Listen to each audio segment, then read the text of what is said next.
avec notre tandem du samedi. Bonjour Franz-Olivier Gisbert. Bonjour Laurence. Bonjour Johan. Bonjour Johan Gillet. Bonjour Laurence, bonjour France, bonjour aux auditeurs. Johan, vous êtes sur une aire d'autoroute là?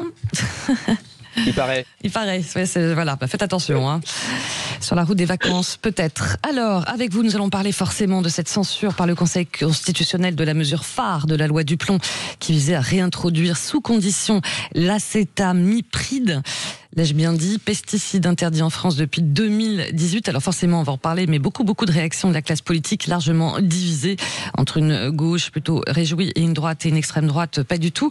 Votre réaction déjà, pour commencer, Franz-Olivier Gisbert, à cette censure partielle par les sages, comme on dit? Les sages, enfin, il faudrait vraiment mettre des guillemets, hein, parce que vous dites comme on dit, parce qu'en fait, ils font de la politique. Le Conseil constitutionnel, bon, c'est une sorte d'EHPAD de luxe, où il y a quand même pas mal de politiciens, et il n'y a pas, à mon avis, suffisamment de juristes. Hein. On fait souvent la comparaison avec la Cour suprême aux États-Unis. La Cour suprême, vous savez, quand vous regardez la justice américaine, elle est très politisée, puisqu'ils sont élus, les magistrats, il y a les magistrats démocrates, les juges démocrates, les juges républicains. Bon. Mais à l'arrivée, très souvent, ils ont tendance même si, par exemple, en ce moment, la Cour suprême est majorité conservatrice, ils ont tendance quand même à juger en droit. Et là, on voit bien que c'est quand même très approximatif. Alors moi, je me prononce pas sur le fond, après on va en parler du fond. Mais là, quand même, si vous voulez, il y a une façon de notifier la décision qui est complètement frappadingue. En quoi elle est frappadingue? C'est-à-dire, voilà, ils se servent, bon, pour interdire l'acétamipride, qui n'est pas interdit en Europe, hein. Ça veut dire donc ça veut dire on va vraiment, c'est un très mauvais coup pour les agriculteurs français, notamment les producteurs de noisettes, de tomates, etc. Bon, on a recours à la charte de l'environnement, qui est un document de 2004, qui est, paraît-il, à valeur constitutionnelle. Qui est inscrit dans la Constitution. Le Conseil constitutionnel s'appuie sur, par exemple, regardez, des considérations de ce genre. Chacun a le droit de vivre dans un environnement équilibré, respectueux de la santé. Non, mais c'est vraiment se foutre du monde. Dans le même temps, d'ailleurs, parce que vous parlez de la loi Duplon, il y a également l'histoire de la rétention. C'est-à-dire que l'allongement de la durée de rétention pour les individus dangereux qui avaient été... oui, mais ça c'est un autre sujet, France. Attendez, là sinon on s'égare un peu. C'est la même chose. Oui, mais attendez. Non, attendez. Oui, mais j'aimerais après faire réagir Johan. Excusez-moi, Laurence. Allez-y. Excusez-moi, Laurence. Avant de parler du fond, on va en parler avec Johan forcément, mais avant de parler du fond, c'est-à-dire, il y a une tendance du Conseil constitutionnel. Vous savez, Mitterrand avait une phrase géniale qui disait, il reprenait cette phrase de Thucydide, toujours tout homme va toujours jusqu'au bout de son pouvoir, si rien ne l'arrête, et c'est la même chose avec les institutions. Aujourd'hui, le Conseil constitutionnel, le Conseil d'État prennent de plus en plus d'importance. Et là, d'ailleurs, sur l'histoire de la loi de rétention, vous regardez bien, si une directive européenne qui autorise une durée de 18 mois, eh ben nous, ce sera que 90 jours. C'est l'exception française, c'est le Conseil constitutionnel qui a décidé. C'est-à-dire qu'on voit bien que le Conseil constitutionnel, et j'arrête là, il a tendance quand même de plus en plus à faire fi de ce qu'on appelle la souveraineté populaire que le général de Gaulle mettait toujours au sommet. Voilà. Bon, je vous laisse là. Après, on va aborder bien sûr. On va faire avec Johan. Exactement. On va faire réagir Johan Gillet. Et pas de luxe, le Conseil constitutionnel, Johan Gillet? Non, je ne vais pas dire des choses comme ça. Enfin, je veux dire, on peut pas à la fois dire qu'Emmanuel Macron est trop jeune, qu'il n'a pas d'expérience, et quand les personnes sont trop âgées, dire que c'est un EHPAD de luxe. Ou alors, il y a que les gens de 50 ans qui ont donc 55 ans qui peuvent faire de la politique. Et donc, bon, il faut raison garder là-dessus. Je comprends ce que veut dire Franz. Ce qu'il essaie de décrire, et ce qu'il décrit bien, Franz, c'est l'idée que, en gros, nous avons des assemblées qui sont a priori représentatives du peuple, et que c'est un conseil de sages, comme on dit, qui va d'un coup mettre un frein ou un coup d'arrêt. Bon, et en même temps, j'ai envie de vous dire que, parce qu'on n'arrête pas de parler de l'Europe qui ne l'interdit pas, mais enfin l'Europe n'a pas la même politique que la France au niveau des lobbying. Hein. Je vous rappelle que la France aujourd'hui, il y a une haute autorité sur la transparence de la vie publique qui permet de déclarer, qui oblige les élus à déclarer lorsqu'ils sont approchés par des lobbyistes en tout genre, à déclarer les rencontres. Là où au niveau de l'Europe, vous savez, autour du Parlement européen, par exemple, tous les lobbies qui sont installés autour du Parlement. Donc ça ne m'étonne pas qu'au niveau européen, on n'ait pas encore avancé sur cette question aussi rapidement qu'on pourrait le faire en France. Donc il y a quelque chose de rassurant. Et puis on ne peut pas à la fois vouloir que la France soit à la pointe des combats et en même temps vouloir qu'elle soit à la queue des combats. Donc, je comprends que ce soit compliqué, sachant que derrière tout ça, il y a de l'humain. Il y a de l'humain dans les deux sens. Il y a de l'humain chez ceux qui tombent malades parce qu'il y a des cancers. Il y a de l'humain chez les agriculteurs qui essaient de faire du chiffre dans des conditions qui ne sont pas les bonnes parce que les règles européennes ne sont pas toujours bonnes, parce que les règles mondiales ne sont pas toujours bonnes. Bon, après... il va falloir aussi qu'on se pose la question de l'ère du phytosanitaire. On ne peut pas accepter la disparition des abeilles, pas pour le plaisir de dire les petites abeilles volent. C'est parce que les abeilles, c'est une, vous savez qu'elle vient d'être classée, les abeilles viennent d'être classées animaux les plus précieux pour une raison très simple, c'est qu'ils permettent la reproduction des fleurs, de tout ce qui nous permet en fait en gros de vivre et de respirer et de manger quoi. Donc à un moment, il faut être aussi un petit peu pragmatique et prosaïque. Donc après, sur le fond, c'est pas à moi de donner mon avis, même si vous avez compris ce que j'en pensais.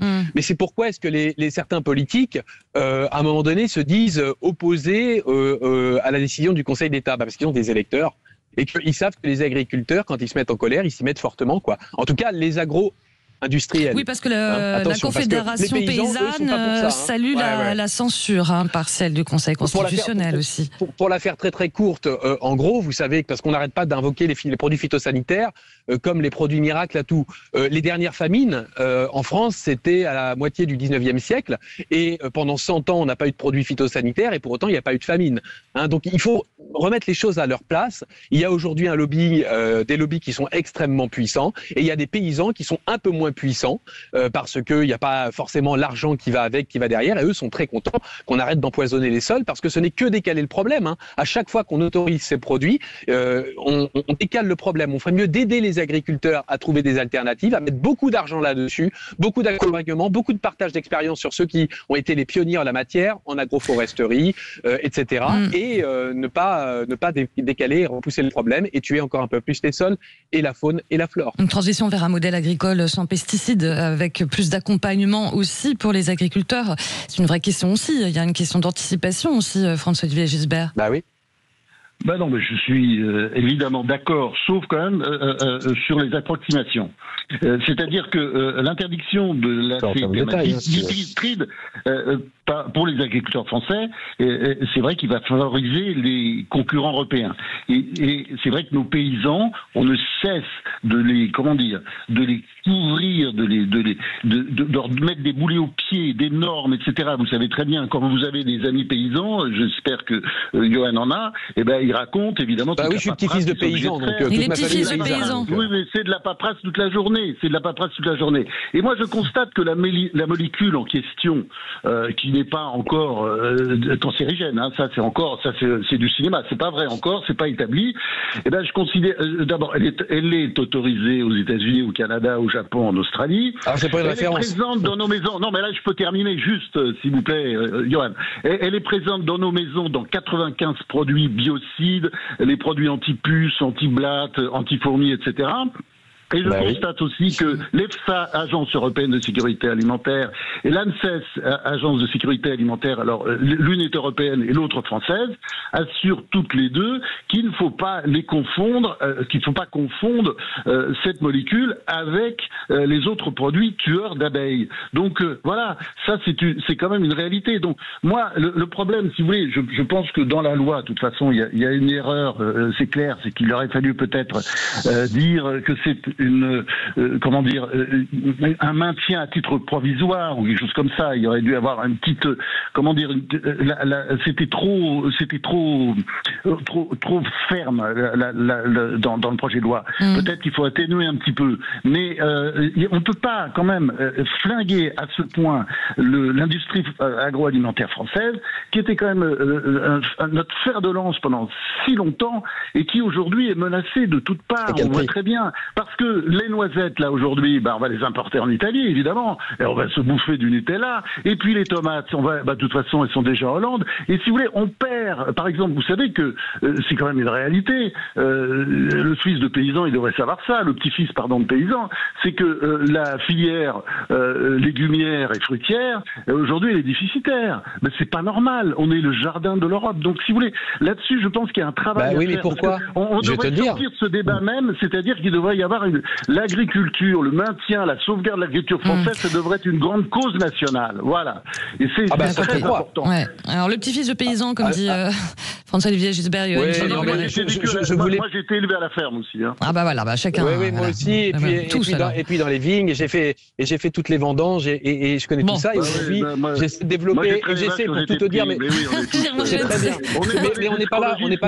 On a vu des vaches. On a vu des vaches. C'est pas seulement au salon de l'agriculture. Les écologistes, Éric Piolle et Sandrine Rousseau, je pense qu'ils n'ont jamais vu une vache de leur vie. Oui, mais on n'est pas là effectivement pour faire valoir nos pédards, parce que ça ferait décaler. Oui, et puis ça ferait décaler par rapport à ceux qui se lèvent tous les matins pour faire le vrai travail qui lui est difficile. Donc je veux pas faire ça, même si effectivement dans ma vie de tous les jours, dans les à côté de mon travail, on est en train d'étudier comment fonctionne une forêt-jardin. On est en train de cultiver pour voir comment est-ce que les arbres peuvent se défendre tout seuls. Parce que le vrai problème, c'est quoi?